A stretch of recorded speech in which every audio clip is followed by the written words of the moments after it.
Oh no! My... Let's try this again. Welcome. I tried to do something new and failed. There we go. I forgot how many automations are on my Stream Deck buttons, and I have apparently one of them is very out of date. So I was trying to open with this shot of me on the green screen. But instead what happened is when I pushed the show start button, this button doesn't have all the automations like turning my audio on. This one does. This one has... Where is it? There's... Oh, yeah, there it is. There's my audio turning on, and this one apparently did not have it.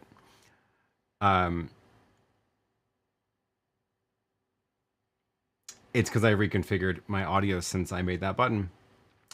Anyway, welcome. Good to have you here. Thanks for joining, wherever you're joining from. The image should not be frozen. That shouldn't be happening. Unless there's something really bad with my internet connection today.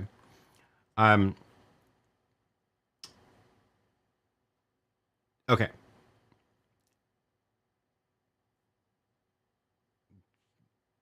Everybody's saying we're good now.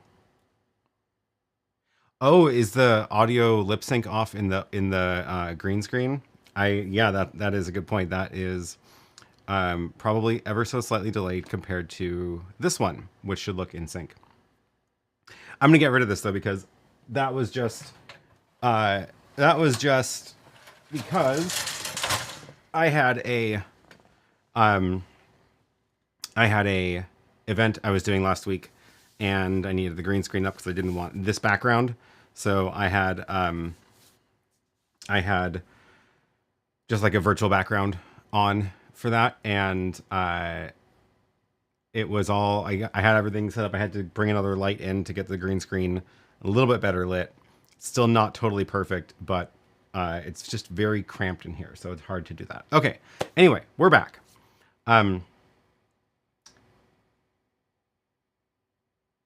We have a couple things on the agenda for today. If you saw my latest video, the Magewell Director One was just released. It is the upgrade, bigger brother to the Director Mini, which is this one. So do check out the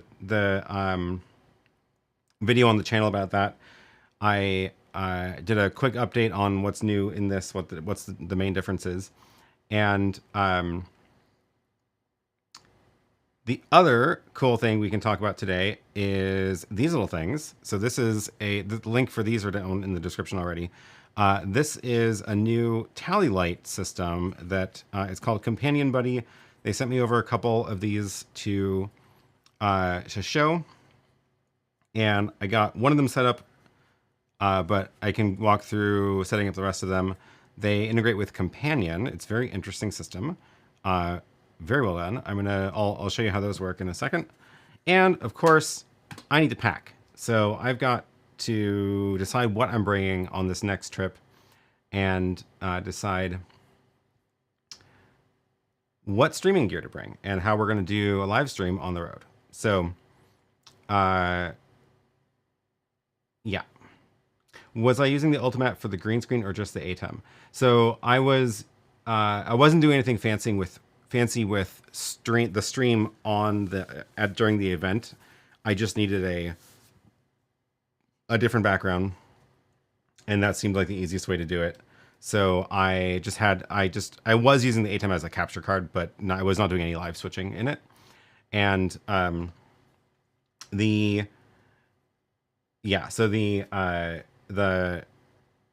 ATEM was the webcam for Zoom, but or actually it wasn't Zoom, it was a web-based conferencing platform. But I wasn't doing any switching. It was just running the green screen through it.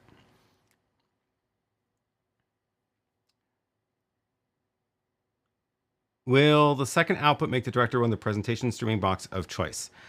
It very well might be. So now that there is an actual HDMI out that you can use without adding a dongle, and because you can set the HDMI out to be, let's see, is that in the, that's in the pull down.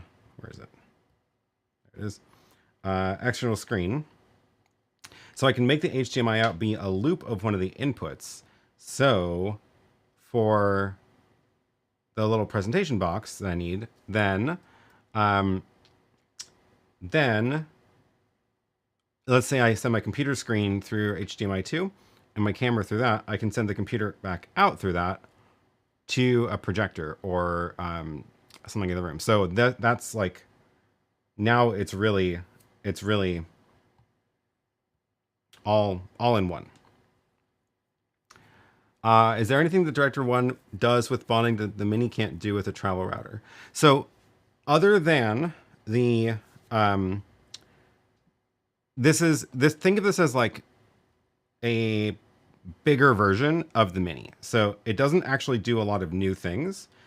It has HDMI out and it has a SIM card slot, but everything else is the same, right? So it still has, like, both the Mini and this one have the network bonding feature built in. It's just that the Mini would only be able to bond Wi-Fi and wired, or if you plug in a USB modem. This one has a SIM card built in, so you can bond a native cell connection now too. So same, but it's the same Speedify bonding service in both of them.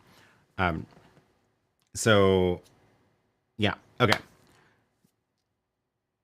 Marcin says, tell us about your trip. Okay, so the trip is combination work trip and a little bit of time before and after the work week. The work week is next week, and that's going to be in Bangkok at a big hotel. I'm just going to be there for the whole week, like nothing terribly fancy. Probably, you know, go out to dinner and stuff with people, but that's like the work week. And the week before and the week after, Lily's coming with me, and we're going to go travel around the area. So we're going to go to a couple different countries, go to Cambodia and Vietnam, and travel around. We're staying at a hotel, you know, 2 or 3 nights at a time. So a fair amount of packing up, unpacking, never actually like settling into a place for very long.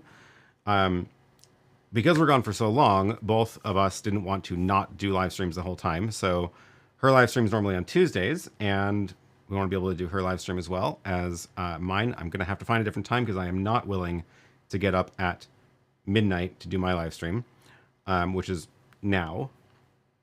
What time is it in Bangkok? Yeah, it's 1 a.m. right now. No, it's 11 p.m. right now. I'm not doing that. Also, yeah, no thanks. I'm going to be in bed by 11. So I'll have to find a new time for my streams. Don't know what that's going to be yet. But Lily's stream is weirdly at a very convenient time. So she normally streams at 4:30 p.m. here, which will be 6:30 a.m. in Bangkok, which is not that bad. Especially because that's the nice part of the day before it gets too hot out.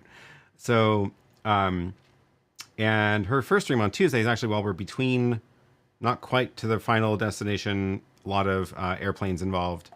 And so we'll be able to do a stream for her on Tuesday. So we need to decide what to bring. One of the other, so I mentioned we're going to be, you know, in and out of hotels a fair bit. There's a combination of regional airplane trips and trains. So trying to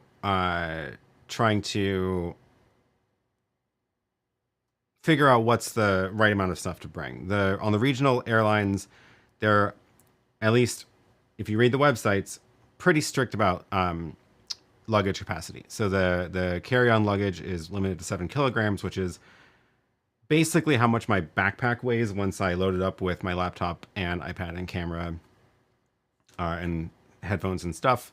So I don't have a lot of extra room there, which means I'm probably gonna have to check a bag, at least for the regional trips. So I want to keep this as small as possible because I'm trying to, what is the smallest amount of gear I can bring? So one thing I am bringing is my Lumix GH7, because I do want to be able to take pictures on the trip just while we're traveling around. So that's coming with me. I do need to figure out what lenses to bring. This is So I've got like, do I bring a long lens? Do I bring this one's the 12 to 35. Right now I've got the wide angle lens on here because I was taking pictures of the house. This is a 8 to 18 on this one. So this is coming with me with probably 2 lenses, which means I can also use this as my main camera for the live streams. It has HDMI out. I can run that into the Director Mini directly, which is nice. Should I bring this or the Mini? I'm not actually sure about that. I don't really need the HDMI out for this, so not 100% sure I need the Director One. It is slightly bigger. It also has the antennas, which is good for reception, but maybe I don't actually need it because I'm just going to be in a hotel probably doing the streams. Second camera options.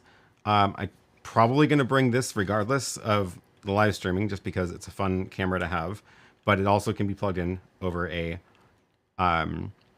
webcam and as a webcam into the Director Mini. So that is useful. The Action 5 also works well with the Director Mini, but I don't know if I need it. So I may leave that one behind. Right now I'm leaning towards GH5 and the Pocket 3 as the 2 cameras, but I could be convinced. So yeah, that's the plan. For microphone, probably bring in the DJI mic Mini. It's very small. There's 2 mics. Probably is useful to have both of us be able to be mic'd up for the live streams.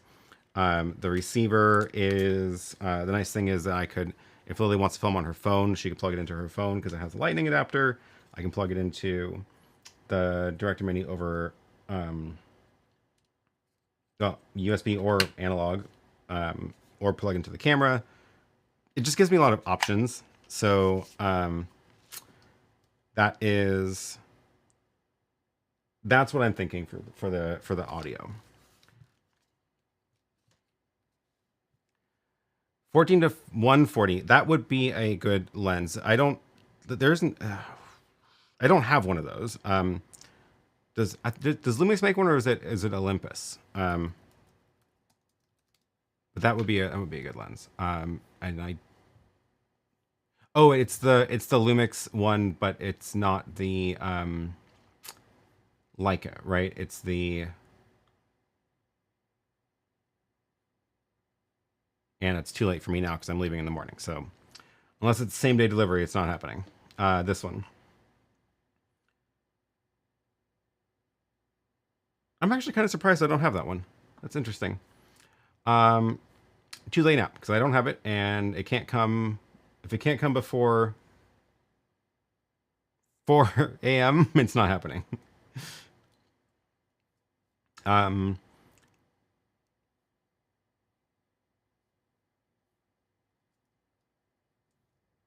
EVE1 would be smaller. I am not as much of a fan of the Sony cameras for photos. That's my problem. And the main reason to bring a big camera at all is for photos, not for the live stream. Honestly, if it was just for live stream, I could get away with the Pocket 3 and like the Action as for 2 cameras, right? I don't need a big camera. But I don't know. I like the Lumix cameras a lot better for taking photos. That's my opinion.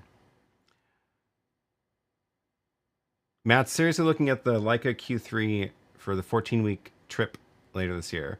Is that the new one? Leica Q3.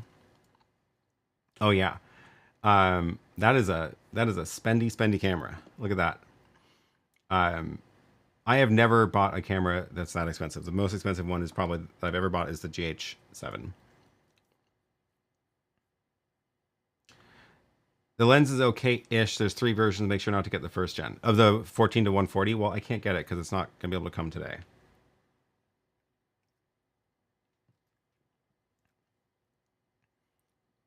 How much more expensive is the Director One versus the Mini? I couldn't find a price. I found a price somewhere. And now I can't remember where it was. I feel like my chair is a little bit low. There we go. Did they put the price on their website? No, they didn't, because it's through resellers. I can't remember the price. Rossi says, should you need any help, please do not hesitate to inform me, but how to do that. Oh, you can find my email on my YouTube channel in the About tab, and send me an email, and we'll get in touch.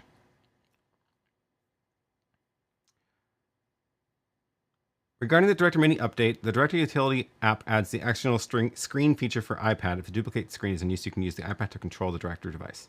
Oh yeah, that's right. I forgot to include that in the video. I totally forgot. Wait, that might be in the beta. Now I can't remember if it's in the beta or not. I think that's what it was. I think it was in the beta. That's why I didn't put it in the video. The 3.1 beta, which is not out yet. I'm assuming it's just around the corner because it's been a while, but that is a very cool feature, and I will show it when it comes out. Rogers Outdoor Production says, it seems learning SRT has become an obsession. I have my ATEM Mini Pro streaming to OBS on a PC with SRT as a caller. Can I make the ATEM Mini Pro stream as the listener? No, it can only be the caller, unfortunately. Not all of the devices are going to work in both directions like that. It's actually the Director Mini is one of the ones that does. You can actually configure it either way when you add a video source. You can add an input as a caller or listener, and it can stream out both directions. Oh wait, that might be part of the beta too. It's very confusing testing beta versions of firmware and then also new hardware because I keep getting confused about which is new in which device. IT Never Gets Old says, I vote Mini, travel router, GH5, and cell phone as a second camera. I could. So here's the thing. And this is like, again, maybe if I wasn't planning on actually taking photos, I wouldn't bring this camera because between the Pocket 3 and a cell phone, I can actually do a great 2-camera stream. So, the cell phone with the Director One app can be a remote camera into the Director Mini. It can also, I can just use like an SRT app, but the Director One app just makes it really easy to pair it.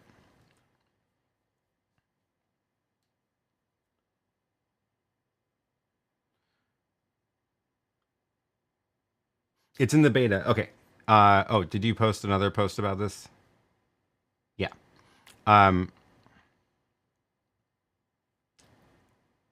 Magewell already accidentally posted the specs on their website. Oh, okay. I swear it's right around the corner. I swear it's right around the corner. Gwen says, I know it wouldn't be your first choice, but maybe OBS and a capture card for the GH5 and Pocket 3 to save on packing space. Guessing you'll have laptop with you regardless. And there's an interesting point. Maybe I could do it without the Director Mini. What would that give me? It would be one less box. I still need all the cables. OBS runs the chat just fine. The nice thing about the Director Mini is that I can put the chats in here too, which is you can see it's got the oops, there it is. It's got your chat message showing up on the screen because I can pull in the web page there, which is nice.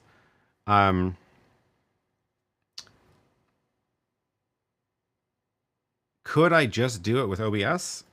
I guess I could. That would really just save me the Director Mini and the power brick for the Director Mini, though, which isn't that big.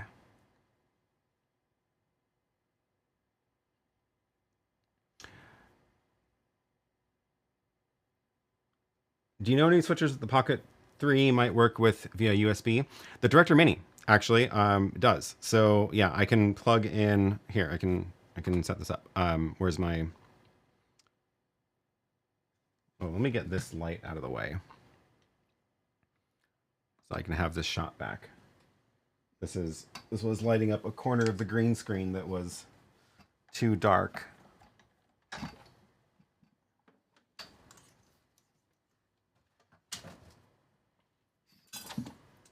And let's get that out of the way.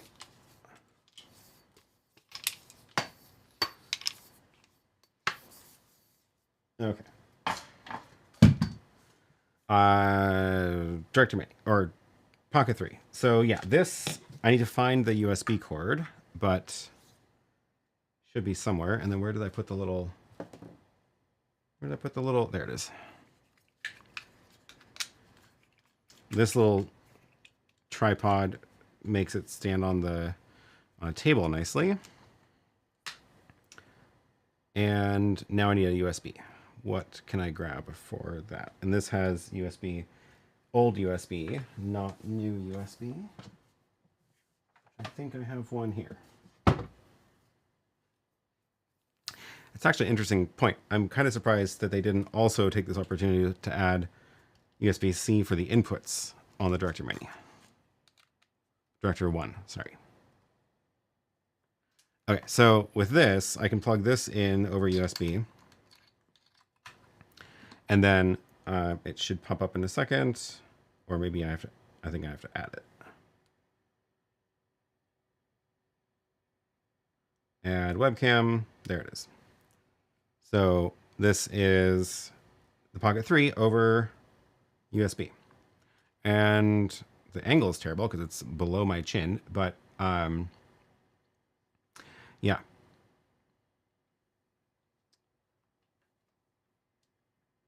Gwen says it also works with the Duet. Oh yeah, that's true. That is another good one. The GoStream is, this is definitely bigger than I'm going to bring for this trip, but this is a good one also. And this one also takes one USB webcam input as the 5th video channel. So there's 4 either HDMIs or SDIs, and then there's a USB. You can use one USB input, and it can map to the aux channel. So this will work very, very similar to an ATEM Mini if you're familiar with that.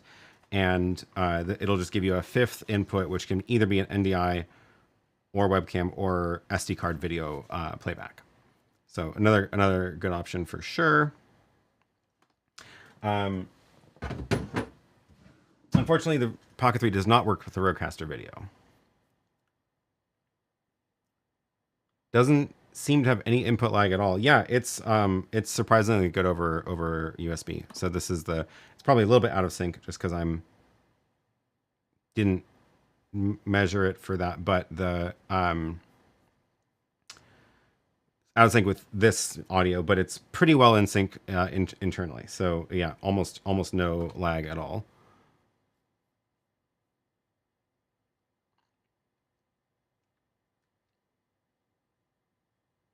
What's the USB protocol that the Pocket uses? I would think the Rodecaster Video works.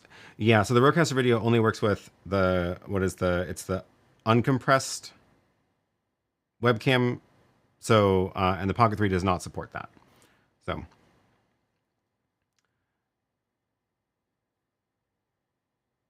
Noticing the Director One is a chunky boy like the YoloBox Extreme. It's not nearly as big. Here, the Director, I'll show you the Director Mini versus the Director One. It's definitely bigger than the Mini, but not by that much. So it's a little bit thicker. It's a little bit taller. It's a little bit wider, but it's not that much different.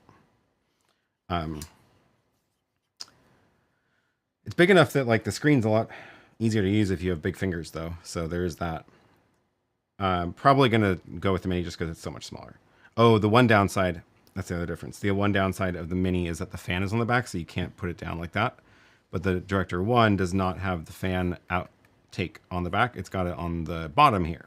So this one can lay flat, which actually means don't need to bring a stand necessarily if I had that.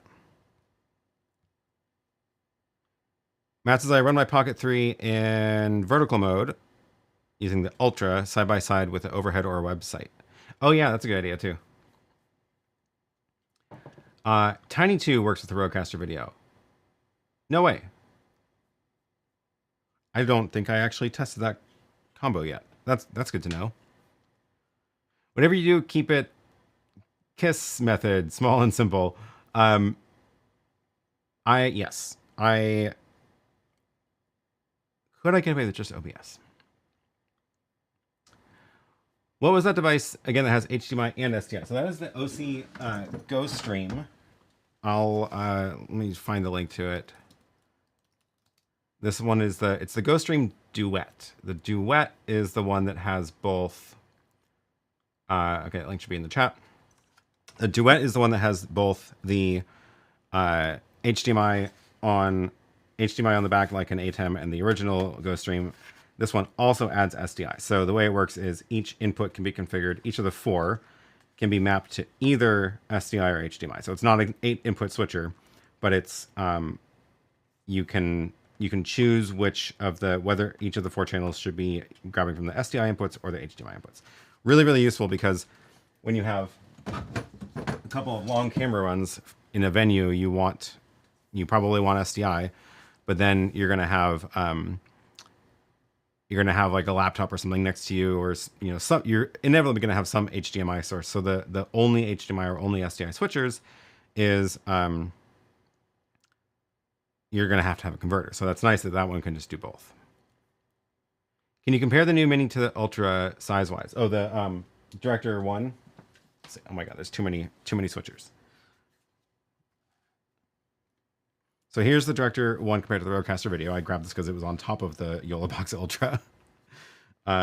So smaller than the Rodecaster Video. And then go one layer down on my pile. Here is the Ultra. So this is the YoloBox Ultra. It is a big boy. So it's about the same height. Okay, the Director One width is a little bit wider than the height of the Ultra, and that's what it looks like on top. So the Ultra is huge.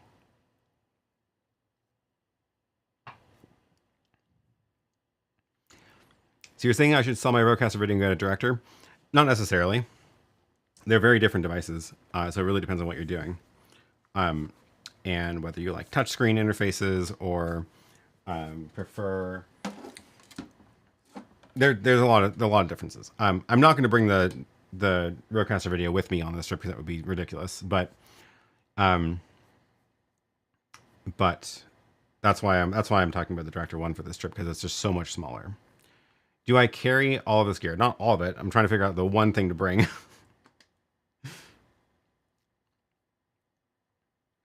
What is the quality of the stream with the Pocket 3? So it's a webcam, so it's coming in as a webcam feed, but it looks good. Honestly, it's like, as a webcam, if I get it to a similar height as the other camera, this angle will look better. And I really should tip this up to get rid of the reflections. There we go. Here, actually, I can just patch this in directly so you can see the screen. So this is it's the screen mirroring from the Director One. So let's see, actually, maybe I should change it to loop out. Oh wait, I can't loop out a USB. I can do clean program though. There we go.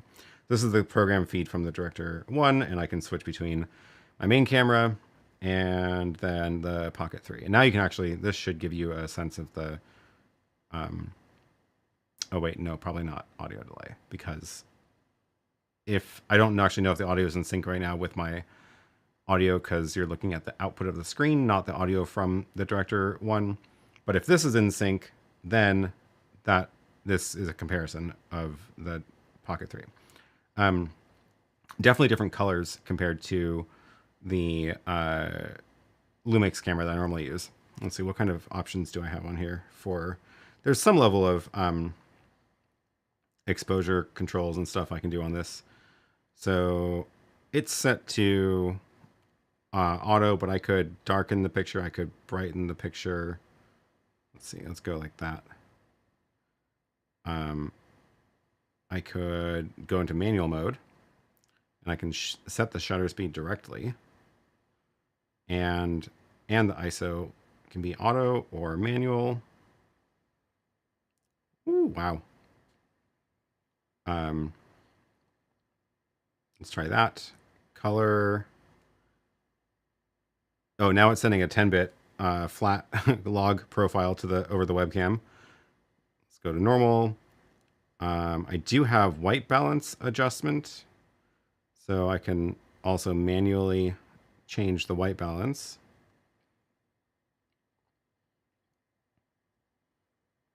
See, that's probably a little bit closer. Okay, so this is now closer to the look of the Lumix camera. Let's get rid of the little transition.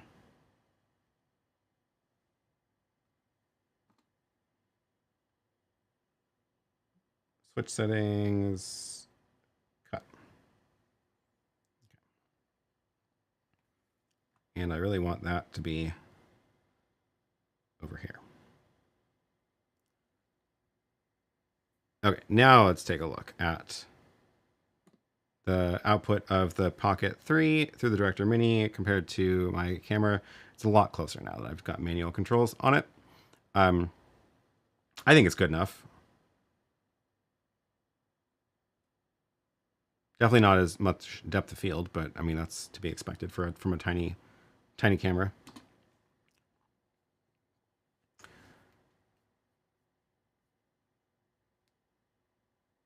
I love my Rodecaster video, but it makes me irritated that some things that should be built in aren't. Oh, I would love to see the Rodecaster Pro be able to do multi-track audio into the Rodecaster video. I think that would be fantastic. I have suggested it to them. I have no idea if they're working on it. It feels like it's possible, but I don't know. It would be very cool, though. I agree. What SD record specs does the new OC Go Stream have? No, it's not 4K. It is still a 1080 device. And it also does not do ISO recording. So it is just program recording still. Am I bringing my not a GoPro? What's my not a GoPro? The Action 5? Probably not. I don't think I need it.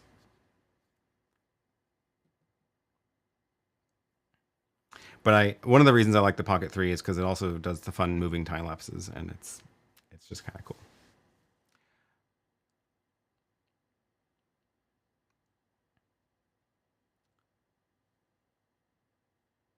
Oh, the AV cans. This one. Another it would be another good option. It doesn't make any sense for anything except the live stream though. So maybe what I should do is if I haven't actually tested yet, does this work well over Wi-Fi on my travel router? Because I have tested this over Wi-Fi through my studio Wi-Fi, but I have not tried it on the travel router. That would be something we could try right now, because if that is the case, then maybe this is a good camera to bring for that. But how many cameras do I really need?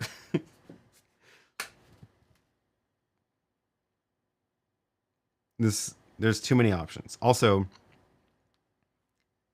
probably going to bring my 360 camera because it's just another, you put on the end of a stick and it looks like a drone, and I'm not bringing a drone. I've decided that the drone laws are too complicated between all the countries I'm going to. So, Insta360, Pocket 3, and GH7.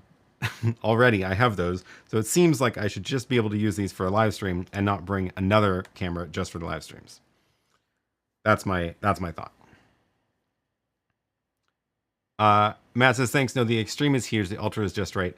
Oh, yeah. I mean, if we want to talk about big switchers, the ATEM Mini Extreme is absolutely huge. I don't even consider that a portable switcher at this point. So, yeah.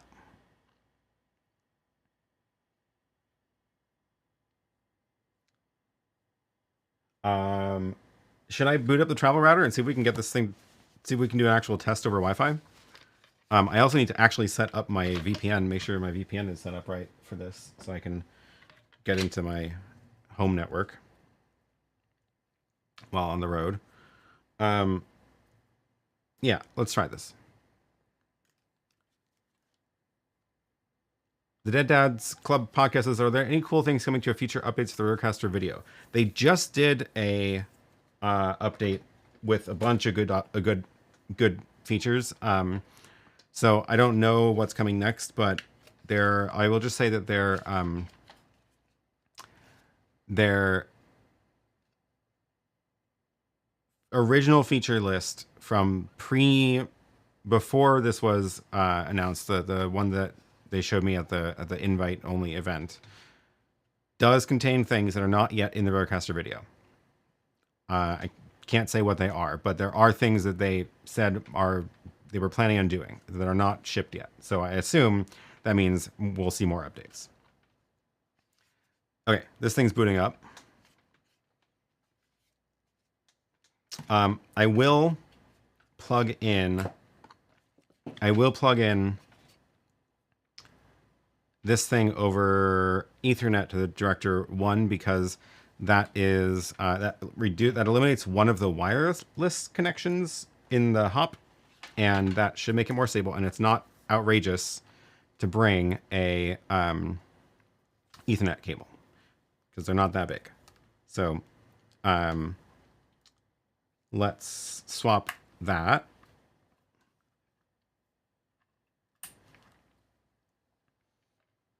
And then I need to get my computer. TVJ says, hello, everybody. No old school Weather Channel in the background. Oh, yeah. I forgot about that. I can... Wait, can I do that easily?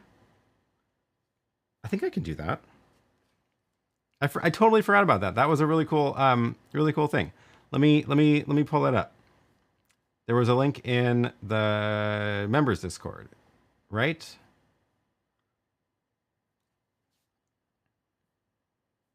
Where was it? I think I may have bookmarked it.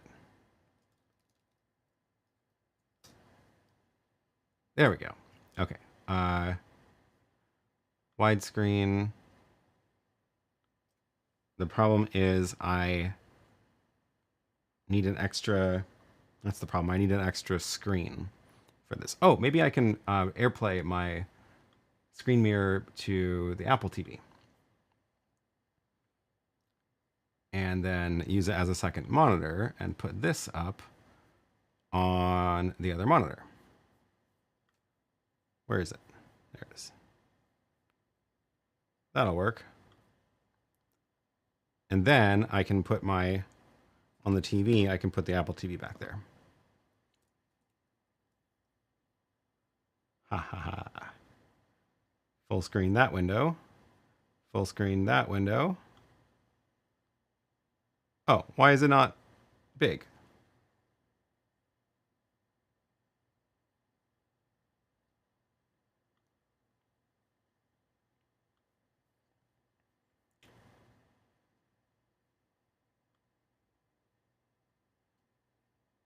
I think it might be a weird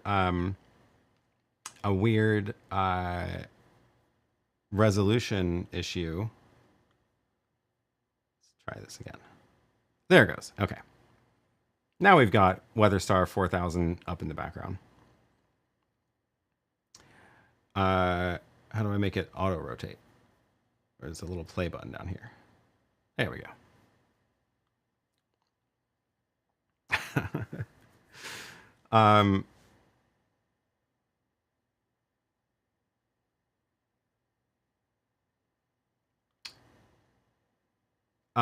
Rode also has a roadmap for the Rodecaster Rodecaster Pro 2, I assume. You mean that in almost 3 years has not happened? Okay, fair. But they have shipped a lot of updates to the Rodecaster video already. So, okay, now, where was I? I need to get my computer on the Wi-Fi from the trial router so I can configure it.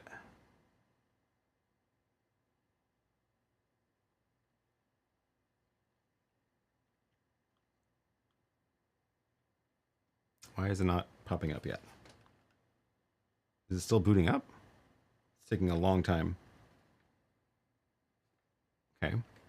Peter says, so the only units that have ISO recording are the ATEMs, Director Mini, YoloBox Ultra.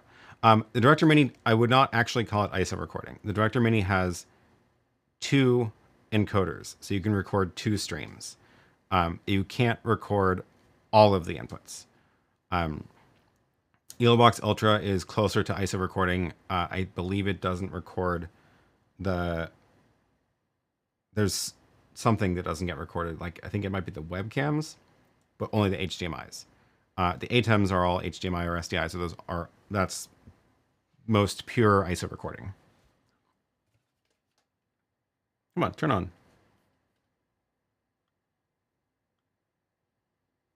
Huh. I'll just let it sit for a little while. Does the travel router do 5G mobile SIM? No, this one does not have a SIM card slot in it. This one is, I can plug in a USB modem if I had a 5G modem with the SIM card. But this one doesn't have a SIM card directly.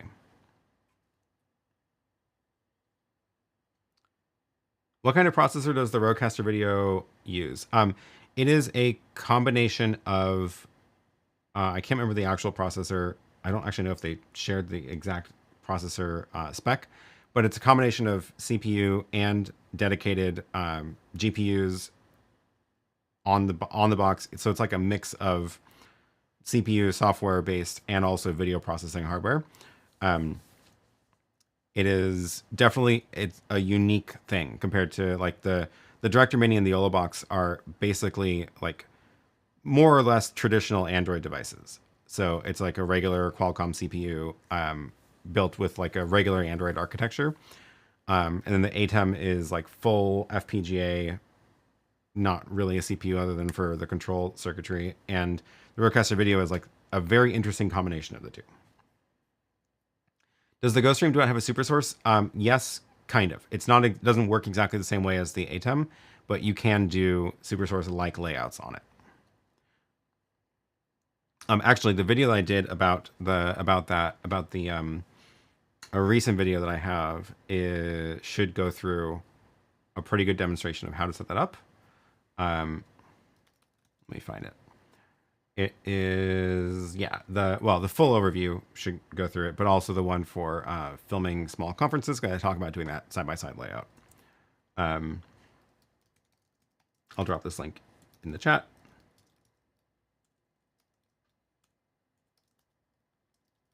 Wow, typing really slow today for some reason. Do I know when Rode will bring out more firmware updates for the Rodecaster Video, and do you know what they will be? No, right now I don't. They just dropped the update that I was aware of, so it's already out now. Where was that? It was just a month ago that I published the video. Okay, is this thing turning on yet? It's still blinking at me. What is going on? Huh. Let's see if my phone sees it.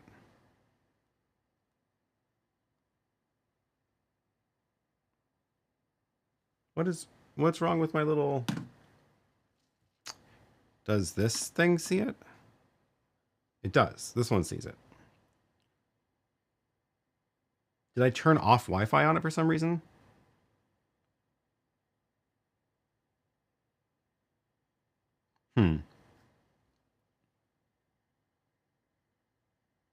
That's really weird. I wonder what is... Well, I do need to fix this before I leave, so I need another computer. How do I get... If the Wi-Fi is not on, how do I get access to the web page to configure it? I need to... I wonder if I can do it here. Because I can add a web page as a source. Let's try it. 192.168.8.1. Ah, that's hilarious. Look at this. Let's do it this way. And then I can go and interact with the web page like this. And type in my admin password, which I'm going to not share with everyone because it's actually a password, not just like admin1234. Let's see if I can find it though.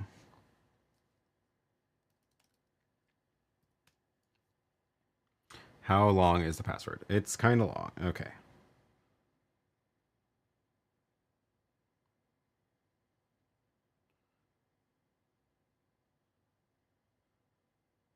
Uh-huh.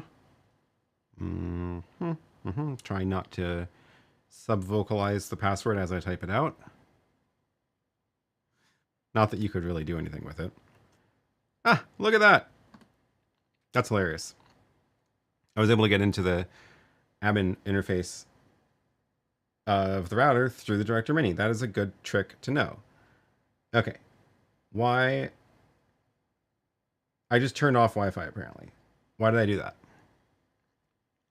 Why did I do that?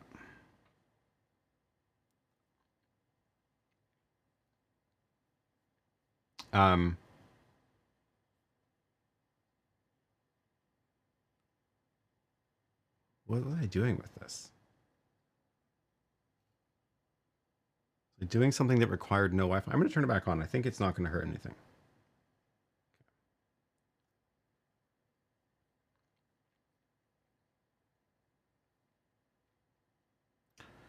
And I'll turn on 2.4. What was I doing that required turning off Wi-Fi? Okay, and then now that that is on, I should be able to get to it from my computer, which will just make it a little bit easier. There it is.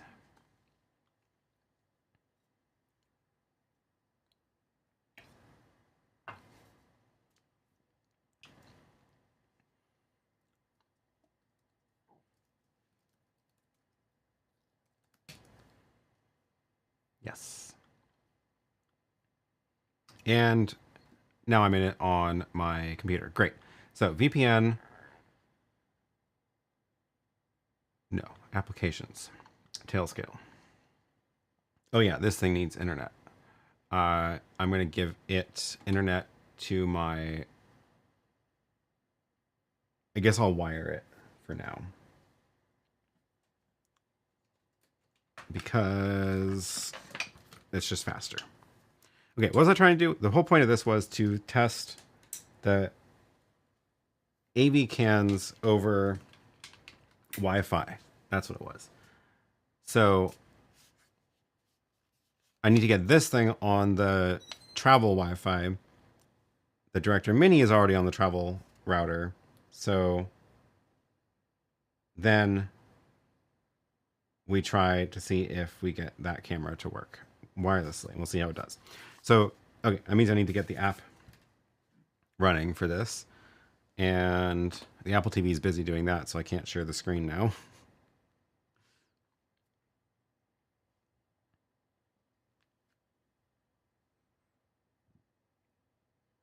Okay, it's turning on. Oh, it, interesting. It already reconnected to the Director Mini, probably because it's on my, yeah, it's gone through my main network and pulled it up. So we're gonna have to, we should just delete that and start over. Can't delete it while it's on the air. Okay. Great. So we will connect to the camera.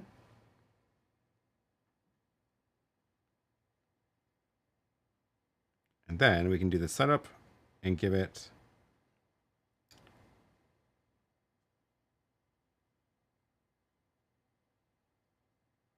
how do I get this thing on the Wi-Fi? Oh, it was on the other screen, right?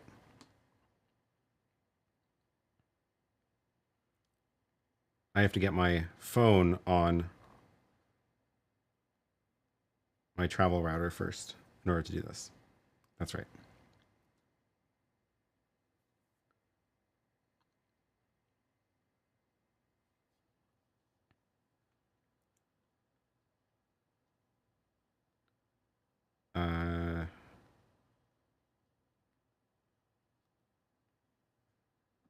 Okay, then we will connect to that.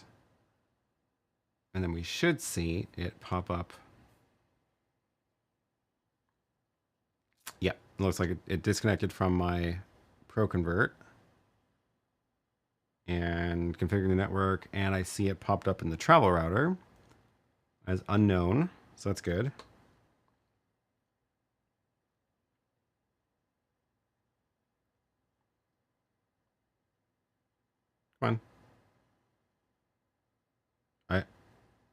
It should. Does it only support 2.4 gigahertz Wi-Fi? Now I don't remember. I see it pop up already. Saw it pop up, so it should be fine. Come on.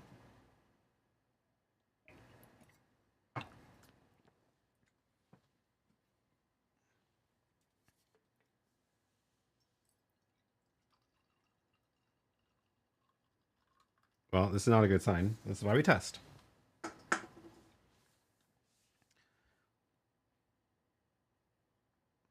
Add device.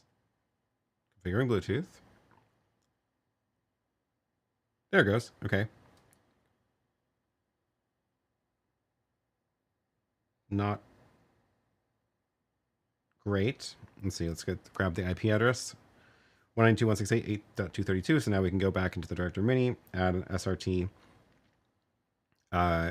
caller, and say AV cans 192.168.8.232 and port. Let's see, SRT settings. Oops, it disconnected. That's not good. Not giving me a lot of confidence here in this working. Sometimes the little travel routers don't have the same good Wi-Fi as the other ones. So,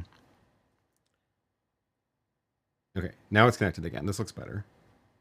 Setup, SRT, port 1026. I think Stream ID was blank. Great. And wait, did I already? It got a new IP address. What?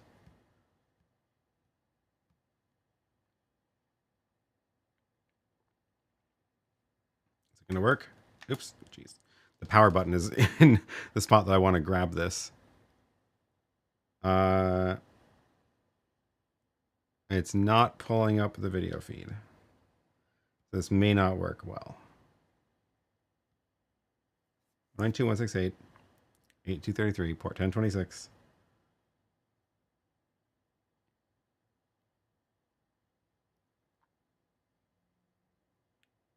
I don't think I need a stream ID. Enable SRT. Okay, it's not working. We can try it over NDI instead. Let's try that.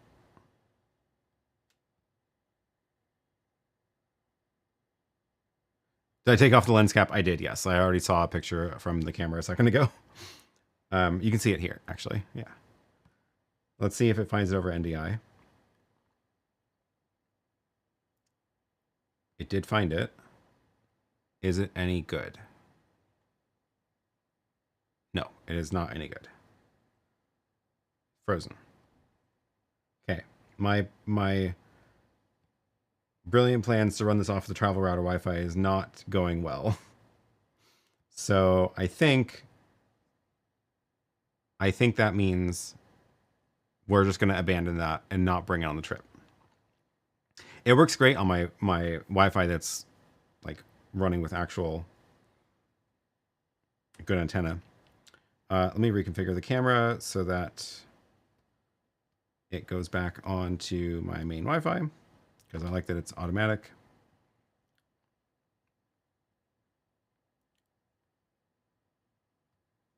And there we go, configuring. Okay, we'll let that run and configure. Where was I in the chat? Oh my gosh, a lot of stuff in the chat. Okay.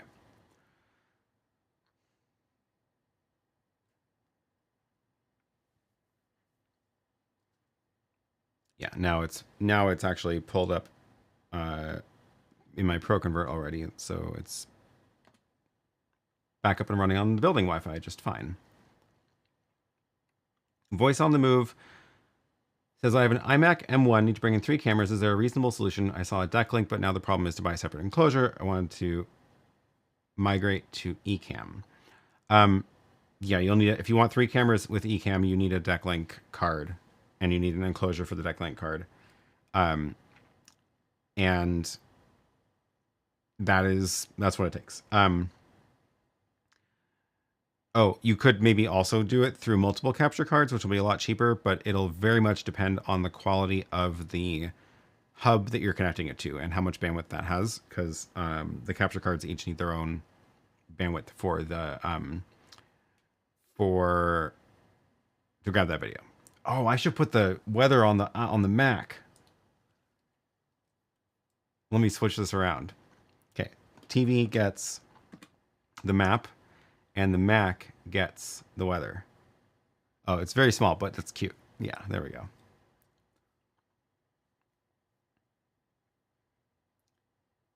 Jermala Live says, greetings, it'd be great if you could create an accurate and adequate video story or live stream about SRT from the Web Presenter 4K and ATEM TV Studio 4K 8 console. I agree. I don't have either of those. I don't have any 4K stuff. I guess technically I do now, the YoloBox Extreme. But nothing in my setup is set up for 4K. I'm gonna need a lot of bandwidth for that. That's for sure. The if I remember correctly, yeah. So the shouldn't be anything particularly unique about this 4K though. So I have done some live streams showing the SRT feature, but I'm also kind of waiting for YouTube to roll out SRT to more people as well.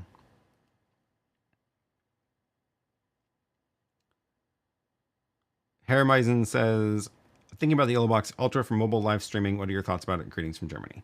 I have talked a fair amount about the differences between the YoloBox Ultra and other options.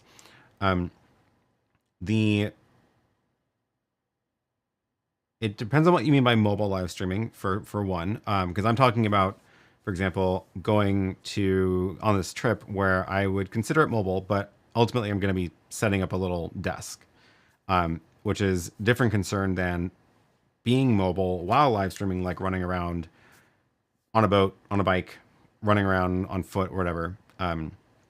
Different considerations there. The YoloBox Ultra is probably a little bit big for that kind, but would be fine for setting up a little desk. The biggest difference between the two like families of switches are going to be the YoloBox Ultra versus something like the ATEM or the Rodecaster Video or the OC GoStream, where they work very differently, have very different feature sets. The YoloBox Ultra is a lot closer to the Director Mini and Director One, just because they're both Android devices, and similar features, different combinations of inputs and outputs and what you can do with them and all that kind of stuff. So don't need that anymore. So depends on what you mean by mobile, because I would point you in a different direction depending on what you're doing with it. Might want to run updates on the GL iNet before I go as well. Yeah, I should. I think I just did, but I should probably double check.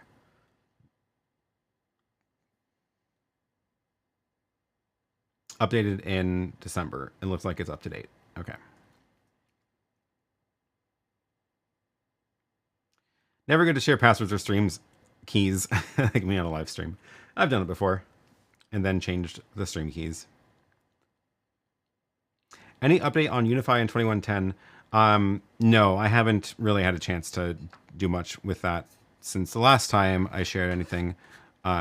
So good morning from the Pearl, preparing for a live stream with Nike. Oh, nice. That's fun.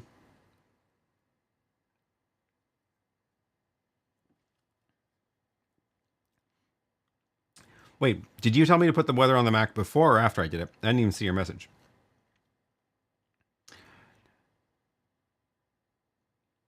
Will there be a YoloBox Extreme review soon? It's taking forever for them to officially launch. I have not had a chance to even film this yet, and I'm not going to be able to film it before I go, obviously, because I'm leaving in less than 24 hours. So hopefully by the time I get back, it's launched, and then I can do a deeper dive on it. They also, oh yeah, and Adrian says they're also working on a camera, Micro Four Thirds camera, portable PTZ camera, and a webcam. I have the Micro Four Thirds camera. They just sent it over. It arrived not that long ago, and I have not had a chance to even turn it on yet. So But yeah, I have not seen the webcam or PTZ camera though, so we'll see what they do. Hey, it is the top of the hour, which means now it is very likely that people are going to be joining the stream thinking that we are starting right now because of daylight savings. So this is the time that the stream started last week, except the US has shifted the clocks, so now we're ahead. So I effectively started an hour earlier today if you were from somewhere outside the US that changes their clocks later. Oh, you did post after. Okay. Great. Yeah, YoloBox Ultra has more inputs and outputs than the Director Mini. Definitely has more physical inputs, but the Director Mini still has a lot of inputs you can bring in through SRT, RTMP, NDI, things like that. So there's other ways to get video feeds into it. Any thoughts on Top Director app for iPad? I have never used it, actually. This stream reminds me I'm going to be gone on a work trip for one of my streams. I need to figure out what you're going to do. Yeah. See if you can put together a mobile rig. It'd be kind of fun.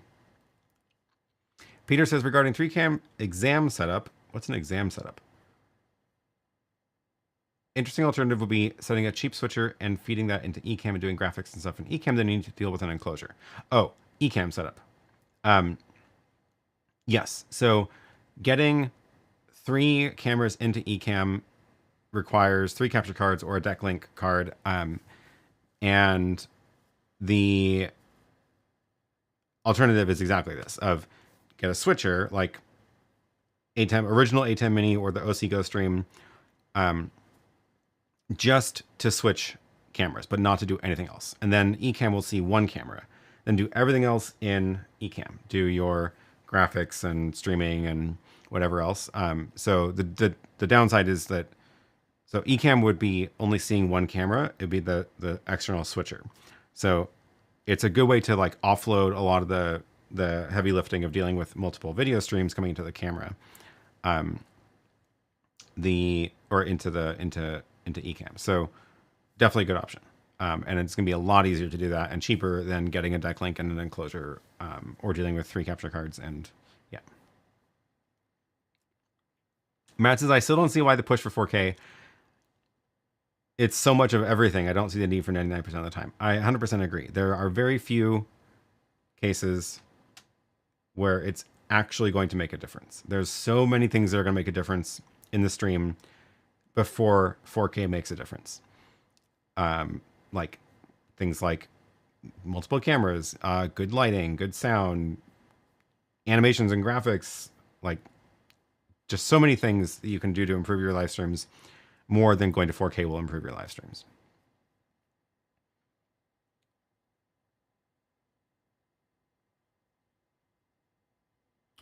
Adrian says, fan of YoloBox for a while. YoloBox Ultra versus Extreme. Which one should I get? The Extreme is huge. So if you care about it being portable, go with the Ultra.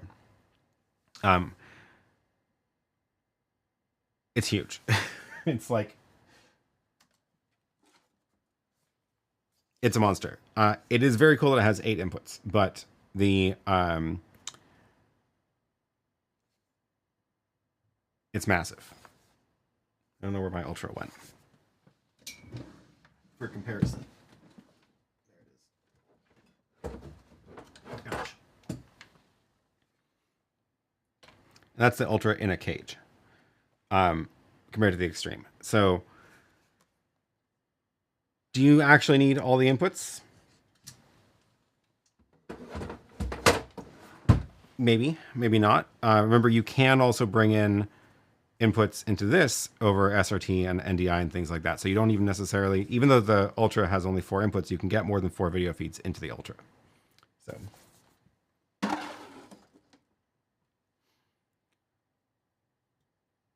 TBJ says, as I tested out last week using FFmpeg, the encoder and bitrate have a huge impact on your stream.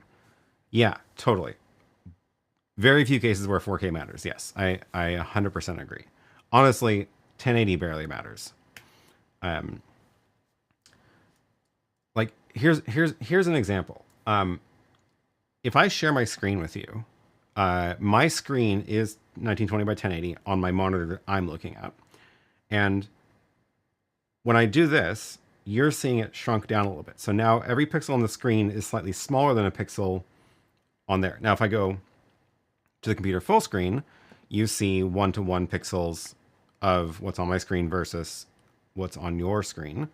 However, it's still small. You probably can't actually read the things in enough detail. Like if I go over to like set up the upstream key and I'm trying to show you like the numbers here, they're very small, right? Like even though in this you're seeing 1-to-1 pixels, it's probably too small to read. So regardless of the resolution of the screen, what I'm probably going to end up doing to show you the numbers is I'm going to zoom in on my screen.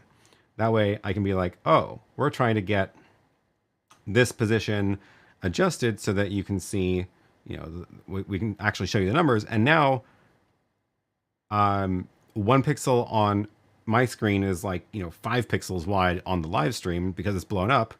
And now you can actually read it. So it doesn't, even though like if this were 4K, you would be able to get more detail when it's all zoomed out like this. It doesn't matter because it's still too small to read. So at the end of the day, like you're going to end up blowing things up to be visible on small screens. So the original 4K resolution didn't even matter. So many reasons why 4K is just not necessary. Might be a good time for a poll. How many are watching on a screen capable of 4K? TV, laptop, tablet, phone. I agree. Let's see. Let's do a poll. Let's do a poll. Are you watching on a device capable of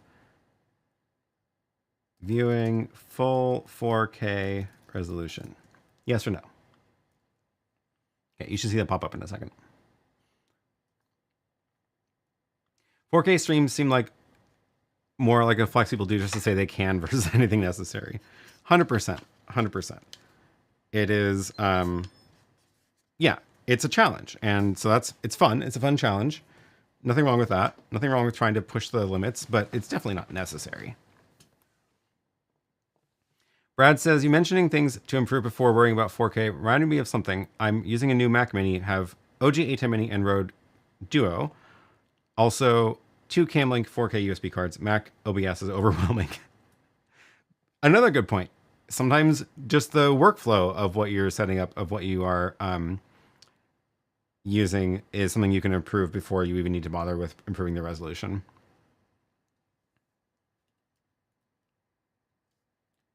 Okay, so far the poll is split almost 50-50. We got 40 votes in. 50-50. Ooh, I'm going to do another poll in a second after this one. So I'm going to give people a few more minutes on that one. Brad says, I noticed my current cable internet doesn't have enough upload bandwidth for truly consistent streaming. What offsite services have multi-stream out with a pre-buffer or disconnected screen options? Okay, so the disconnected screen thing is something I've been trying to figure out how to do well, and I don't have a good answer yet.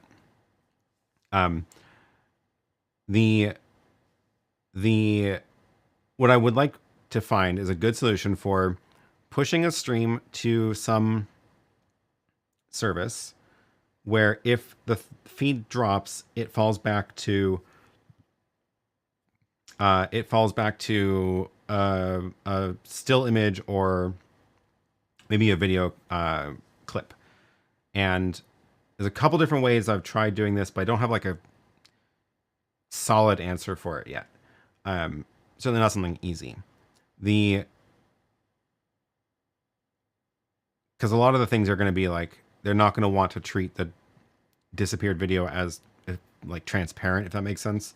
Like I want to put if I was trying to do this, if I was trying to imagine this with like an ATEM setup, I would want to put a graphic on the background and then put a layer on top, which is a remote video stream in. But then if it goes away, it becomes transparent, so you see the thing behind it. And a lot of the things just don't work that way. Yeah. Okay, let's check on the poll. Okay, we're going to end the poll here because we've got a pretty solid 55-45 split of whether the device you're watching on even has full 4K, the possibility of viewing at 4K. The next question is, I'm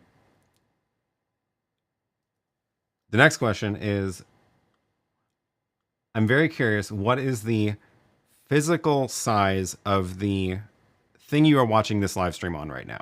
So if you're watching it on YouTube and it's playing in the window on a Mac screen, it would be about like 7 inches wide, right? If you're watching it on a phone, it's your phone. You're probably watching it full screen, so it's your phone's width. If it's if you're watching it on your phone but you have the chat open, then it's actually, you know, very narrow. So I need to figure out how can I make this poll, because there's no free form answers don't work. So I think what I'm gonna do is what is the physical size of the screen you're watching this on right now? And the options are going to be no screen, audio only, because that's a thing people do. Then 0 to, let's say, like 4 inches. And we're going to say 4 to, let's say, like phone, maybe large phone or tablet width, so like 8 inches. And then let's go, the next tier would be like a computer monitor size, so 8 to maybe like, and this is the width. So let's say like 24 inches. And then let's go and add another, oh, that's as many as I can do. Shoot. So we're going to say 0 to 8, 8 to 24, or 24 and up. So that would be like TV size. So this is like phone, this is like laptop, tablet, and this is TV. You can also just type in the chat, but it's kind of fun to see the poll. And I'll let that run for a little while also. Poll results are probably skewed by this audience. I imagine general public poll for a random stream would skew more towards people watching not on 4K screens. Probably yes. Yes. We'll see. We'll see. Biased polls are fun too. Could you use Nginx to make a decision on what to do if a stream goes down? Probably. But then this gets to my point of, is this something I can easily replicate for people? I don't necessarily know. Okay. Oh, I just remembered. Now that we've got we've rolled past the daylight savings time, I wanted to show these little things and set those up. What I'm gonna do is, I think for this, I need to actually get my phone screen shared so you can see the setup process. So I do have to take away the weather, so you can see my phone screen instead. And this was, how did this work? I remember the setup process. The setup process was, right, I need to get on its Wi-Fi. Okay, so these little things are little tally lights that connect to Companion, and then you can do things, tell them what to do with Companion, which is a very cool way to do it. So what I'm going to do is show you how this how you set this up. And to do that, I need to first, I've turned this one on. There is a small button. Oh shoot, do I have a little, yes, I do have a SIM card tool. There's a small button that you first have to press to put it into discovery mode. And let's see, it'll change to spinning green lights. I know it's kind of hard to see the lights because my lighting in here is so bright, but there we go. Now it's spinning green. Can you see it? Yeah, there we go. Spinning green lights. This is now broadcasting a Wi-Fi. So what I'm going to do is then connect to the Wi-Fi on my phone called Companion Buddy Setup. The password is 12345678. Very secure password. And now that I'm on the Wi-Fi, I can go to setup.companionbuddy.io. And here is a little web page that it hosts. Let's get the screen on here. So this is talking directly to this thing over Wi-Fi, and then I need to tell this thing to get on my Wi-Fi. So I'm going to type in my Wi-Fi SSID and password, and I'm going to tell it my companion IP and companion satellite port. This is a very cool. This is the cool thing. So, companion satellite is a way to use another companion instance or another Stream Deck on a remote computer with your main companion install. But so this thing is effectively doing the same thing. It's using the companion satellite API, which is a clever little trick. So let me enter my Wi-Fi.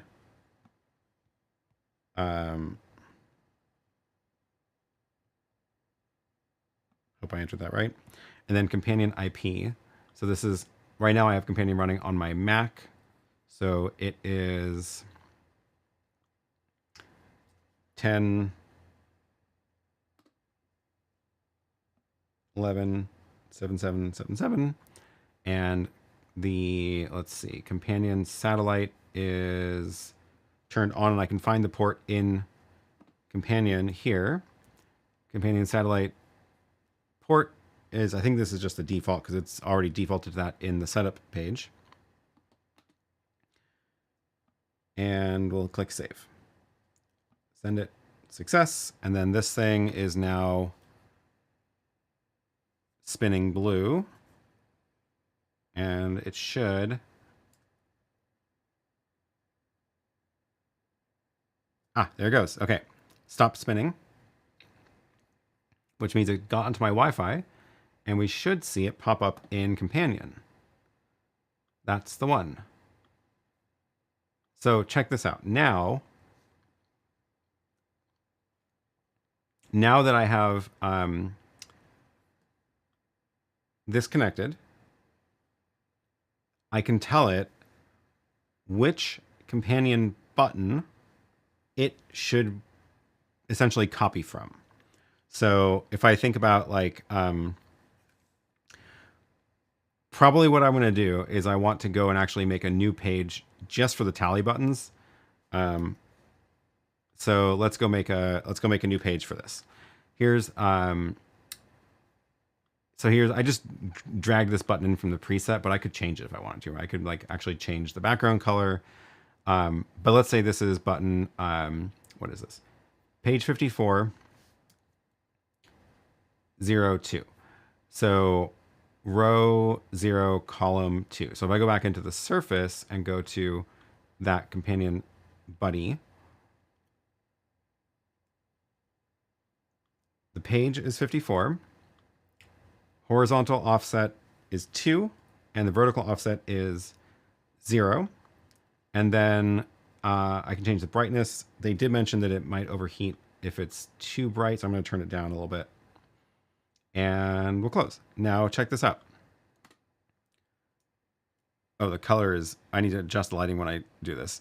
The color of this is now red, which matches the button in companion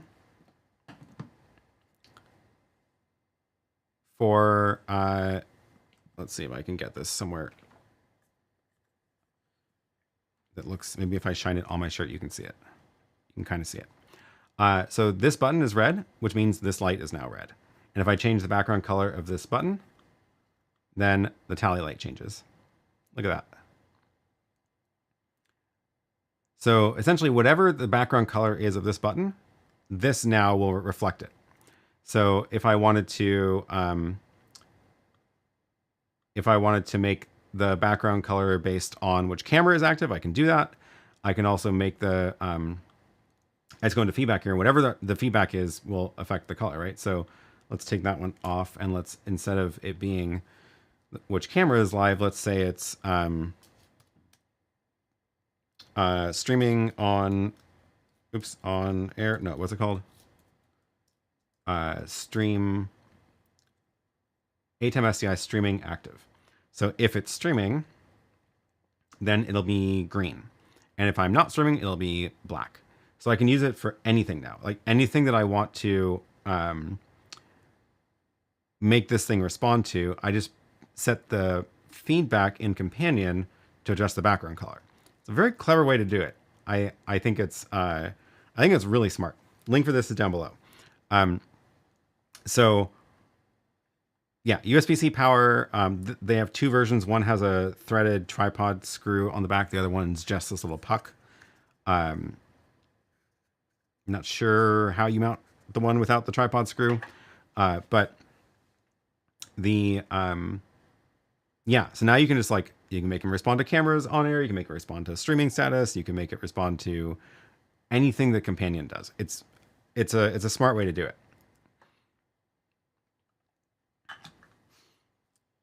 Let's look at the chat.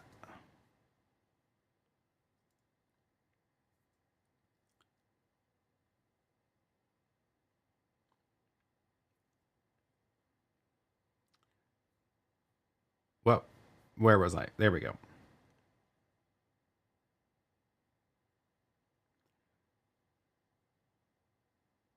Pete says if a TV is less than 85 inches diagonal, the eye can't see the resolution at normal TV viewing distances. Yeah, I've heard that too. I haven't figured out the math on it, but yeah. TVJ says, I'm listening while cleaning, so I'm not actually watching it. Exactly. Yeah. How is the poll doing?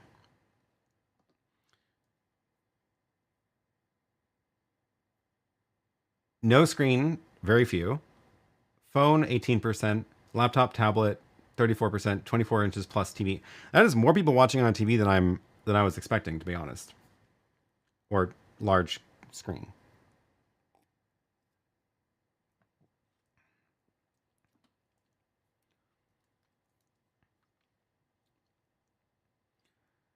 Brad says, I didn't know what that was. Didn't know what BitFocus Companion was. Now I have a new rabbit hole to go down.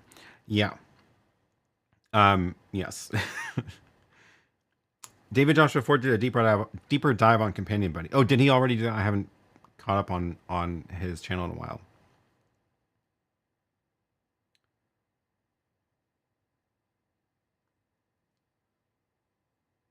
Do I have a Studio Red Light live recording for outside your door of the studio? I don't. I should do that though.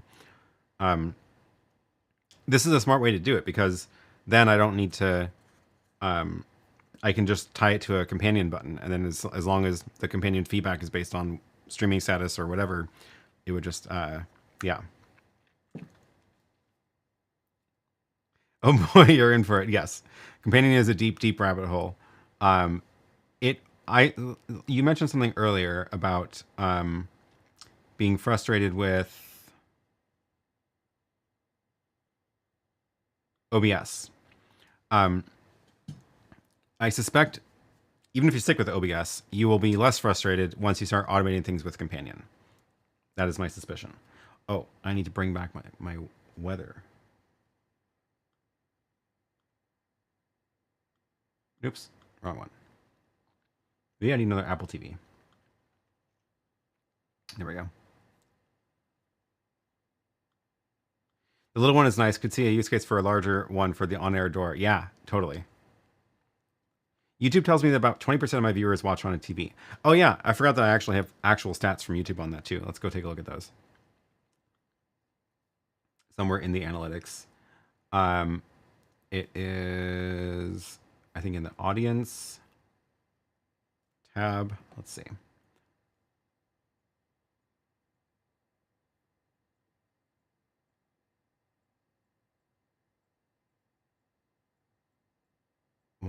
There it is, device type. So videos, mostly computer, mobile phone, TV, tablet, live. TV goes up on the lives. Okay, interesting. I don't have enough shorts for that to be anything useful. So still most people watch the lives on a computer. Quarter of you watch the lives on a TV. Almost a quarter on a mobile phone. And that's mobile phone and TV are swapped compared to videos, which I'm not surprised based on the type of videos that I have.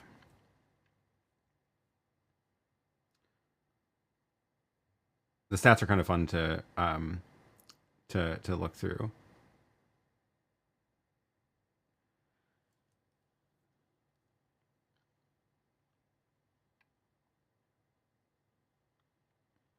You could use the Zoe box for what? What do I need the Zoe box for? I don't know what that was about.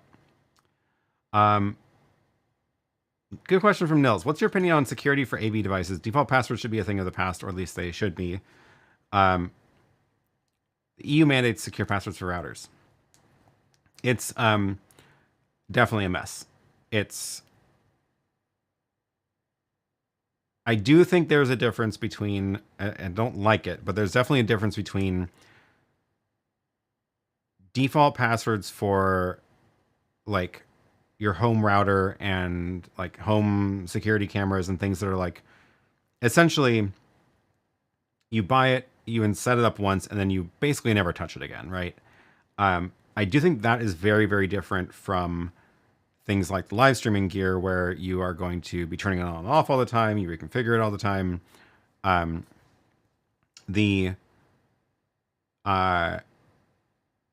So I think it's way worse to have like the default passwords on things that get permanently installed, because you set it up once, you never touch it again. If there's a default password, it's a lot easier for someone to come and stumble into it for some reason. Versus like this, for example, the default password on this, once it's connected to my Wi-Fi, like this one's on now, it's on my Wi-Fi, it's not broadcasting that SSID anymore, and the default password doesn't do anything anymore. It's only for the 30 seconds between I first turned it on and then I connected and configured it. So, is it a big deal for that? No, not really. Like, there just isn't a better way to do it right now. So, if this was permanently broadcasting the Wi-Fi, that would be a different story.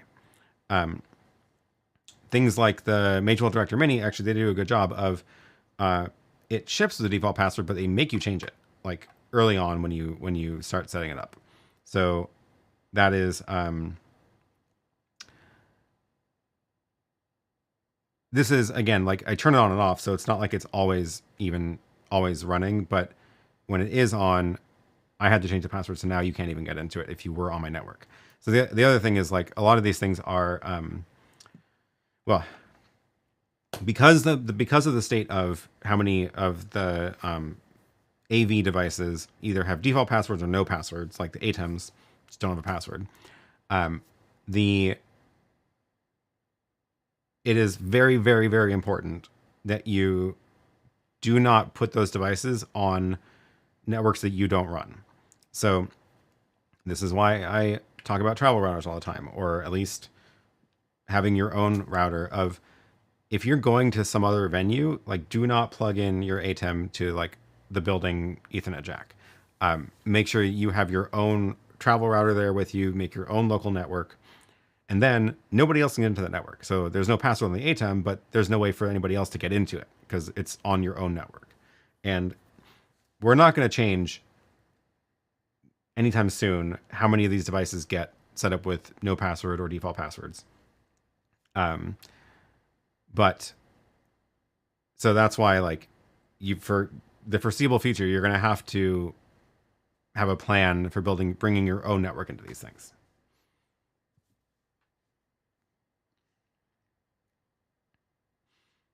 Yeah, this is also a good point. Panasonic, it was Lumix. They dropped RTMP without the S on some of the cameras. Yeah, that was a EU thing based on EU regulations. Very weird decision in my opinion. But now it only supports RTMP-S. Okay, scrolling back through the chat here. How are we doing on the poll? No changes. Cool.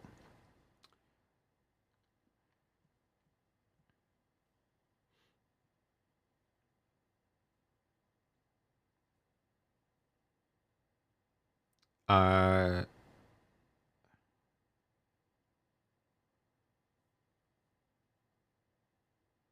oh, I mentioned needing another Apple TV. Um, well, the nice thing about the Apple TVs is that they do AirPlay, so that's why I like them, because I can just quickly AirPlay my phone to it without going through like a. I could go through the NDI app of NDI screen capture to bring my phone in that way, which actually I have a video about how to do that with I think it was the GoStream, or it was the Director Mini. Either one. One of them is out. One of them is coming out probably this week. Which also works. It's just a little bit more. It's just one extra step with AirPlay. It's just like built into the phone. I just pull down from the top, and then stream mirror my screen. So that's why it's nice to have the Apple TV in particular.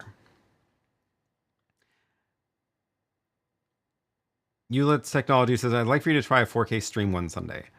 I mean, I can. It's just the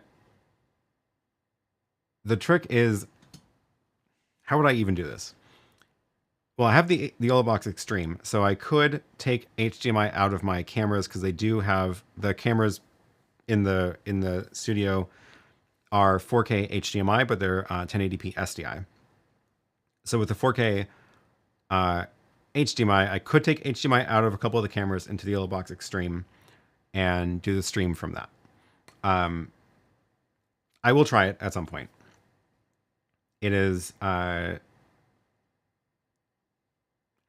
it's just, I don't think it's going to make that much of a difference for anybody watching.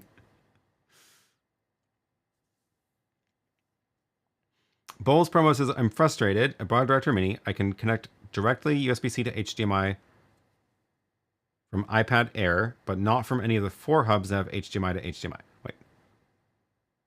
It captures for 30 seconds, then nothing. No.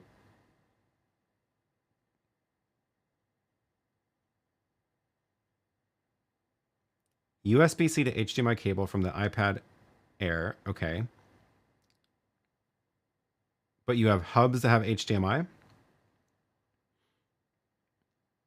I don't remember that being a problem for me. Let me see. I think I have actually this already right here. So I have an iPad, and I have a Director Mini or a Director One. I have this hub, which has,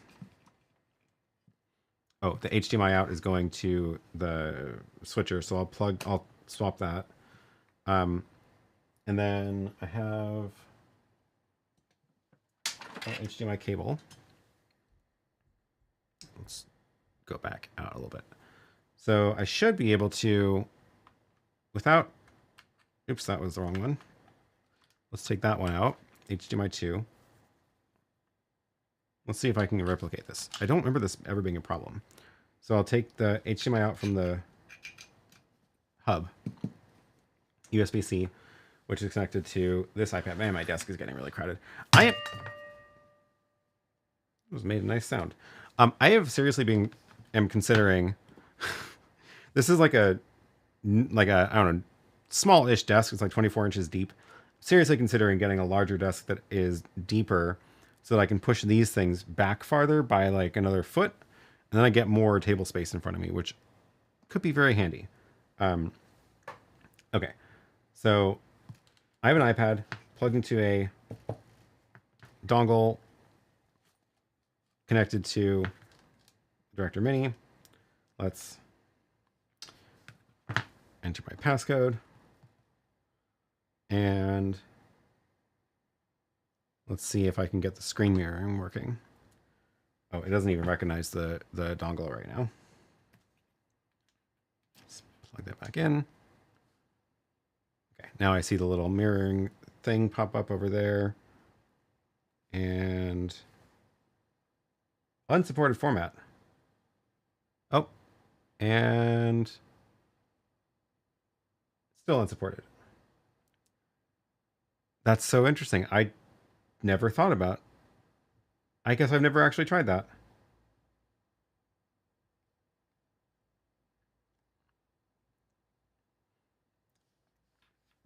If I go from, oh shoot, why don't I have the little other dongle here? I thought I had another USB-C to HDMI, but I guess it ran off. So that dock doesn't work. Okay, that is frustrating. I agree.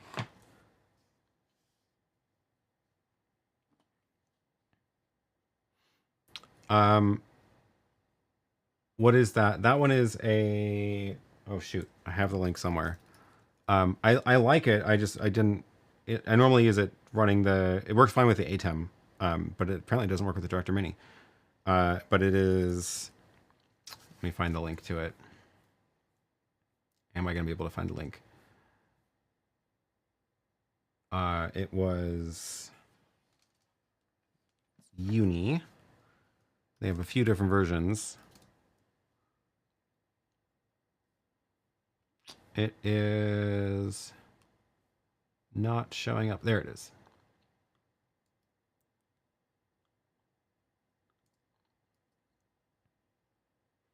Maybe it's because it's not negotiating down to 1080. I think it's trying to send 4K out.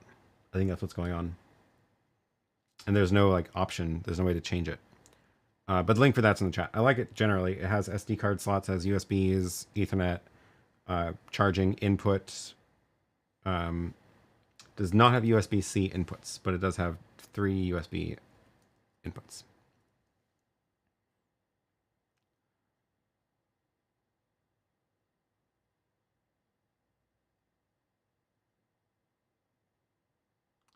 Sven says the attack vector is not that big, but even isolated networks can have own devices on it, so default passwords are a risk there too.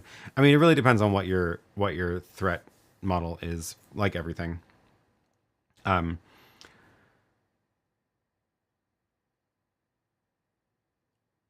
ATEM Mini Extreme has no password, meaning all files on all attached USB drives are public, not just control the device.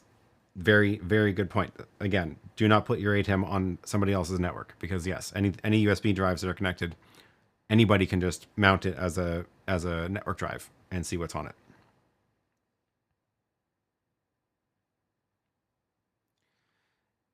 Question: times are weird. Do you have a live stream setup for mobile street use that is very robust, sending to multiple streams and is low profile? Interesting. Probably want to do a deep dive on search for IRL streaming. It's a challenge for sure to do this. What you're probably going to want to do is stream from some very small device to something else that's going to then broadcast out. Because you're not going to have enough bandwidth if you're running around on the street to do multiple streams up. So there's a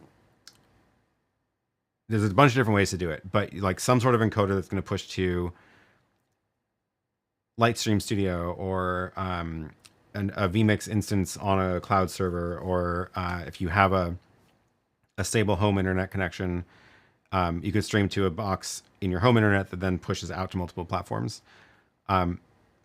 But that is, yeah.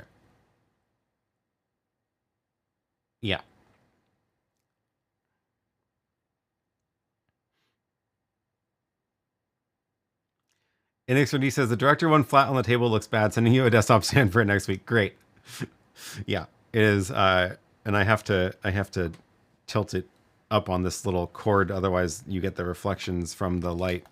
Oh, I keep turning it off. That power button's in a bad spot. I have to tilt it like that so I get the reflections from the overhead light out of it.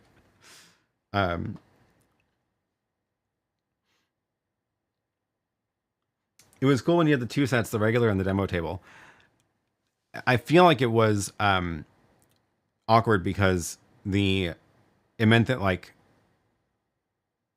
I don't know, it just felt like more of a deal to switch gear, switch over to the demo table. I like having it all in one spot, so like I can just pull stuff out of a drawer now and it's all right here.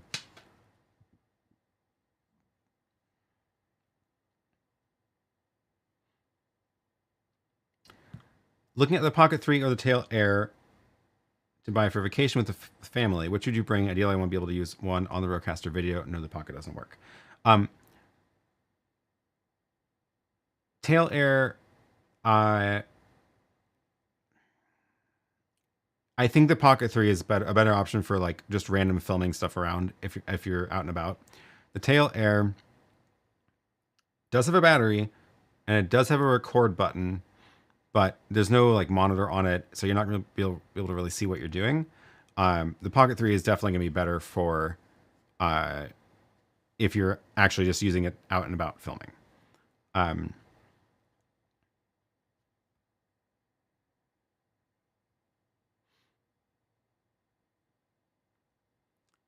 Bowls from us says, I get the format unsupported on one of my dongles, but at least it stays connected.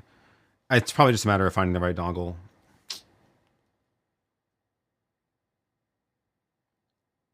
Apparently there's a YoloBox emoji.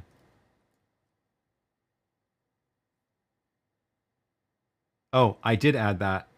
I think I added a custom emoji for that. Okay, so I both got it. I need to test the Tail Air. I didn't think that worked with the Rodecaster video, but I haven't. Oh, I guess it has HDMI, so of course it does. I haven't tried it over USB though. So I need a hub dock that has USB-C alt display mode that I can still charge the iPad that perhaps has Ethernet. I'm bummed. You probably need to find one that doesn't do 4K output. So I need a dongle that does 1080 HDMI, not 4K HDMI. Yeah.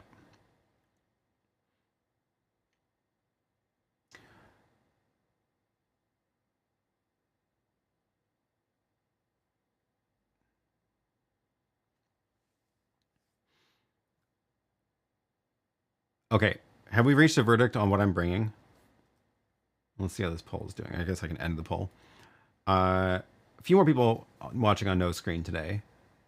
TV is still winning. End that.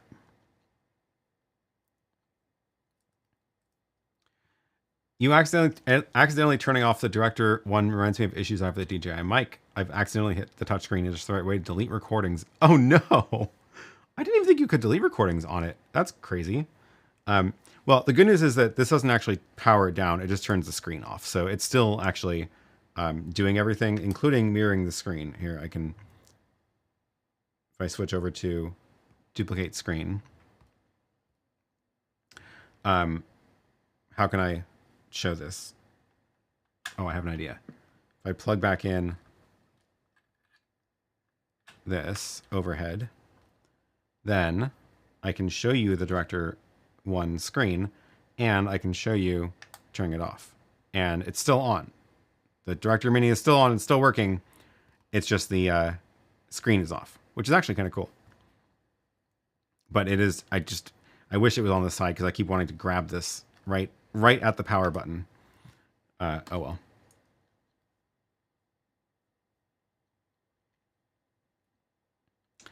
What are you doing? Says, I tried creating a countdown timer with a display button and companion. On press, wait 1 second, subtract 1, push the button again if it's greater than 0.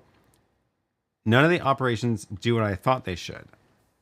Press the button that aborts delays.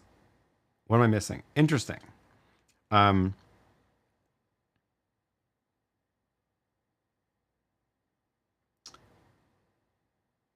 Countdown timer. How else would I do that?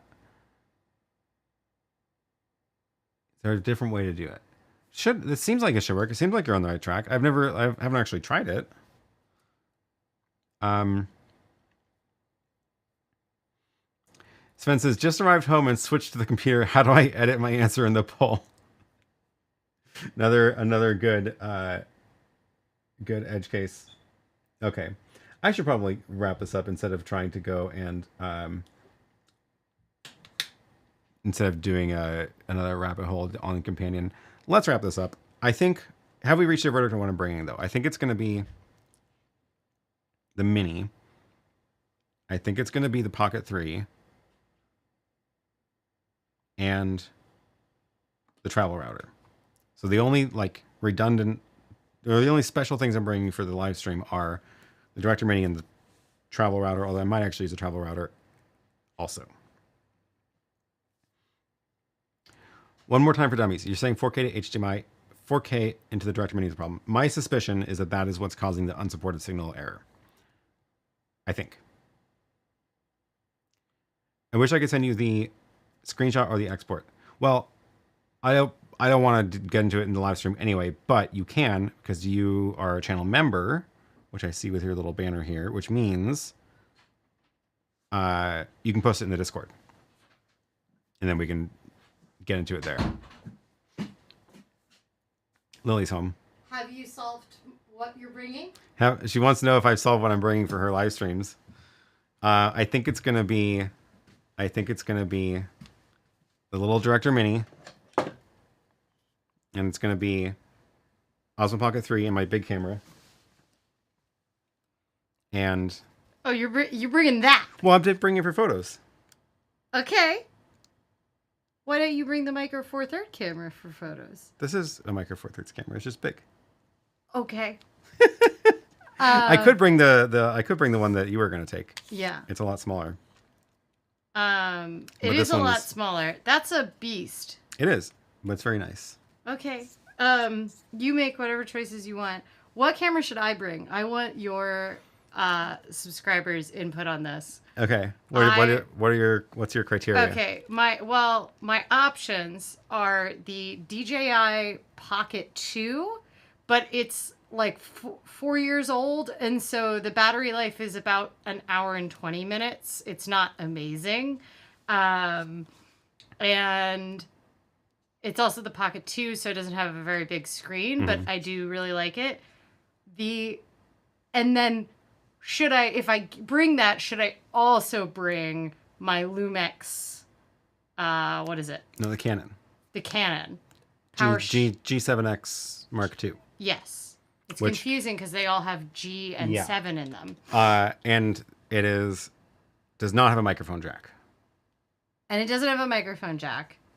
And then, that's my other question. And then what do I do about mics? I could also leave everything behind and just bring my iPhone. Yeah. Although weirdly, when I was testing the DJI mics yesterday, I have not found any wireless microphone that compare to the iPhone and work with the camera app. Yeah, I would solicit recommendations of a camera app that I could record in where it'll work with the Bluetooth ones, because I don't have to use the native photo app on here. Or I could also bring the GX85. Is that it? The Micro Four Thirds camera. The Micro Four Thirds camera. But if I brought it, I'd probably only bring it with the 25 millimeter, so the 50 millimeter prime, which is not really the best. It's not the most flexible one. Yeah. What is the purpose for Lily's cameras? That's a great question. Not streaming, because I'm bringing the streaming kit. Yeah, Aaron's bringing the streaming kit, so I'm just hoping that works. Although the DJI Pocket 2 can stream. Probably don't want to do it that way. Yes, but it can. But it can. The bringing out into the world for vlogging, primarily vlogging.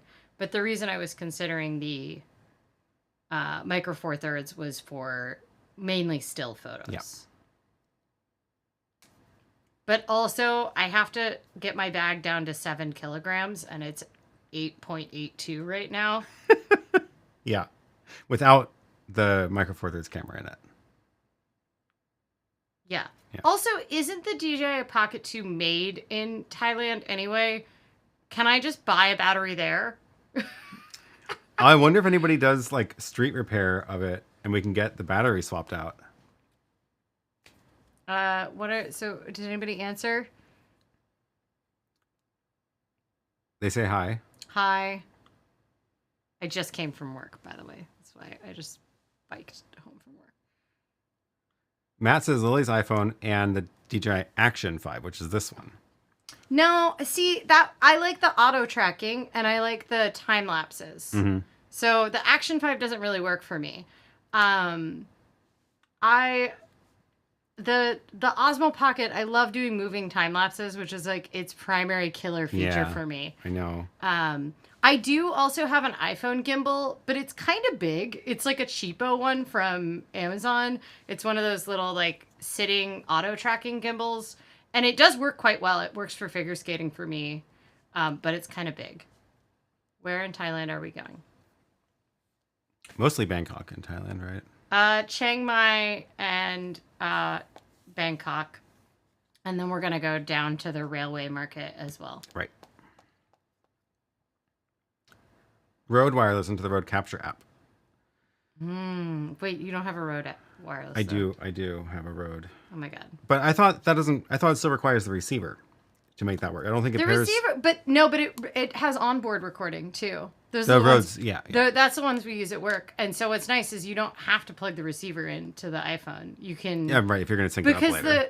the mini DJI, the really tiny ones that you have, those don't have any onboard recording. Yeah. See, that's the thing is like I would always rather this is the journalist in me, but Yeah. like I would always rather have a backup Yeah. source and not be. These are nice because they're so tiny, but they took out a bunch of features to make them this small.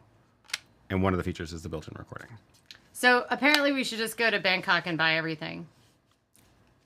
Yep. There is an outlet mall really close to the place where we're staying on the first night. First night electronic shopping trip. Okay, well, let me know what you all conclude. I'm going to Okay. go have lunch and wait for my 5 Amazon same-day deliveries that are going to show up. Nothing like a little bit of last-minute panic buying. We were doing so well, too. Yeah. Rossi is in Bangkok. We will try to say hi. Blackmagic camera in your iPhone. The Rode Capture app is good. It has both front and back. So the thing that I've been trying to figure out is there a wireless mic that pairs to the iPhone without a receiver? So the because I have not found one that actually does that.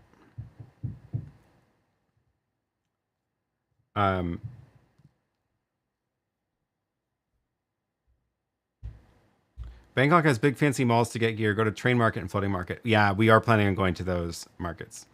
The stream will never reach consensus on which cameras to choose. It's true. It's very true.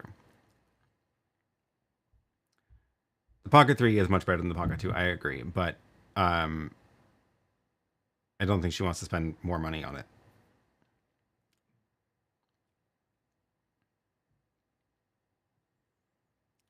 Should you need anything? Rossi says, should you need anything still missing while in Bangkok, let me know. We will. We will do that.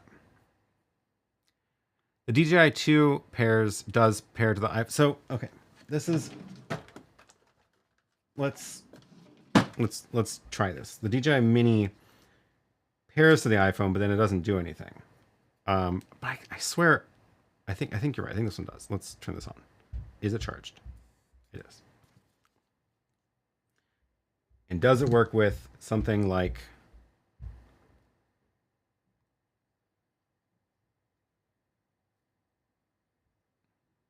okay, pairing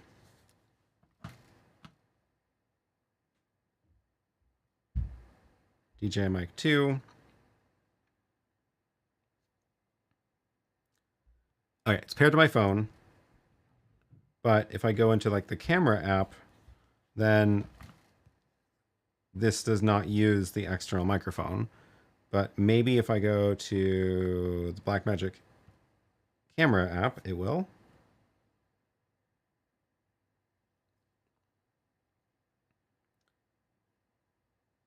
Where is it?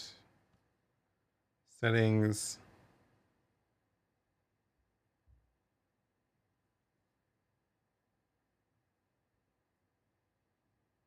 Audio source. There's the DJI mic. Great. Camera. Uh-oh. Audio source unavailable. What's wrong? Can really hear those footsteps. Can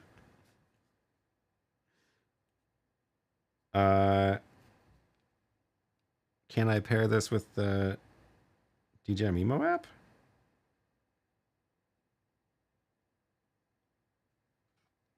Not the Mic Mini.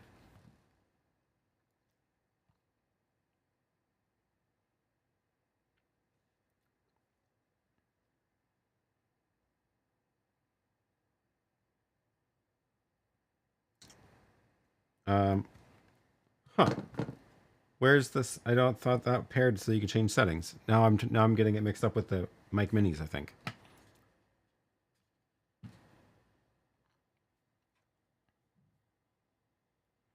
Will shoot on the iPhone let you select the audio source? I think so. But this is just a webcam app, not a recording, so it doesn't help me. And I don't actually see audio selection either. Oh, there it is. No, that's whether or not there's... You cannot send audio from a connected microphone over HDMI or AirPlay. Okay, so that does work, but there it is, DJI Mic 2. But this doesn't let me record. Wonder if you can use a DJI 2 with the Rode Capture app. Let's find out.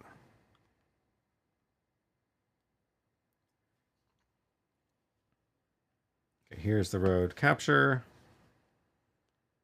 iPhone microphone.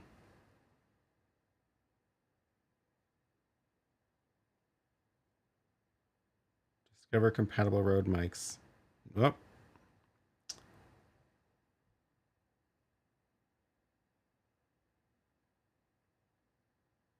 I don't see a way to change it. Does this thing let me connect, like...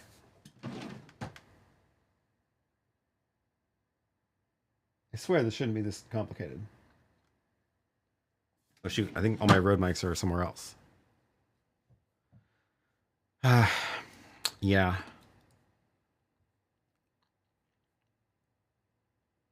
Okay, I'm getting hungry because it's now, my stomach thinks it's noon, so I think we're gonna have to wrap this up anyway. Chiang Mai is the best food. Portland's Pok Pok was a variation of Chiang Mai food. Definitely going to street markets. And we have booked multiple cooking classes, so that'll be fun.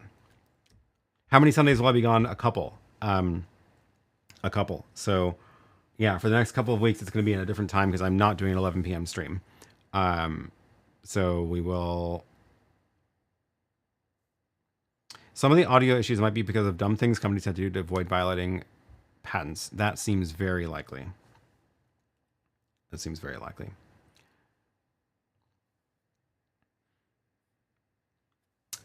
Yes, I do know what hotel I will be staying at. It is the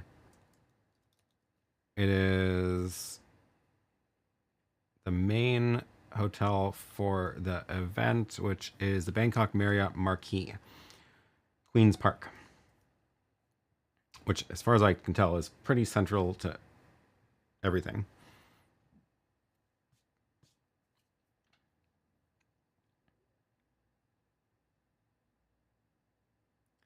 Maybe she won't be able to avoid a hard connection to the iPhone from a receiver. I think so. So the nice thing about the Mic 2, the Mic Mini, is that it is very small, and this plugs into the iPhone or my phone. She has Lightning iPhone. I have a USB-C, and it can work with either. Or these compare directly to the Pocket 3, so I can skip the receiver for that. But it means if she wants to record on her iPhone, she can just stick this into the phone, and I can use the same microphones for the live stream paired either directly to the Pocket 3 or to the receiver and then to the Director Mini. If I bring the Mic 2s, I don't have the receiver because I didn't like how big that kit was, but I do have just these microphones which pair directly to the Pocket 2, Pocket 3, or theoretically to the iPhone, but I can't get it to actually work with anything. So I need to sort this out, I guess, very quickly, because we're about to leave. Lily says I'll just steal yours. That is an option. Okay, we do have to wrap this up. I am really getting hungry. And we have been going for 2 hours. And I still need to pack my clothes and get the electronics into a bag and see how much it all weighs. Hopefully it doesn't weigh too much.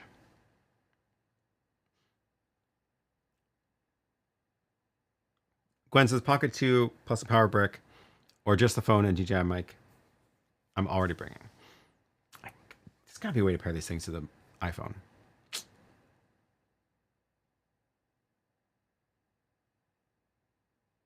Figured it out on the members. Oh, you mean on the Discord? Oh, I don't even have it open because it makes chirps right now. Speaking of, when I get back, I just spent way longer than I should. It should have taken dealing with my accounting for taxes. It's tax season, and I have to give everything to my accountant before I leave, or my CPA, so he can work on the taxes. And I did it, but oh my god, it was a lot of work. I had not touched my accounting for the YouTube channel since this time last year when I was doing the same thing. So I've been considering, how can I avoid this in the future? And the answer might be that I do members only live streams where I do my accounting for the channel and do that every month. And then I actually get to force myself to keep up to date at least every month. We can review the finances, see how much the channel is bringing in, see how much I'm spending on cameras and drones. So it could be a fun way to do a members only live stream. So not going to happen until I get back, but should be fun. So keep an eye out for that if you are a channel member. And speaking of channel members, I see Giovanni joined as a pro supporter. Thank you very much. I appreciate it. And with that, let's go ahead and wrap this up. I'm gonna go head out and start packing. Oh, thanks for the cheers. I think that was one of the channel members found the button on my remote stream deck for the cheers. Thanks to the extreme supporters, Larry, Kevin, and Marcin, and thanks to all the other channel members for your support. It means a lot. It helps keep this channel going. Accounting is fun. It can be. We'll make it fun. But at the very least, it will hold me accountable. See what I did there? Yeah. All right. We're done for the day. I don't know what time the stream is going to be next week, so make sure you're subscribed. If you join my email list, which there's a link to down below, you'll get an email a half hour before I go live, which is more reliable than the YouTube notification bells. I will post the stream on the channel at the time for the time that it's going to be, when I know when that will be, and we will see who joins. It'll probably be a very different crowd because it's going to be middle of the night in the US, and yeah. Just realized you started an hour before I arrived. Yes, I did. All right. Thanks, everybody. We will see you again next week at some time. Bye.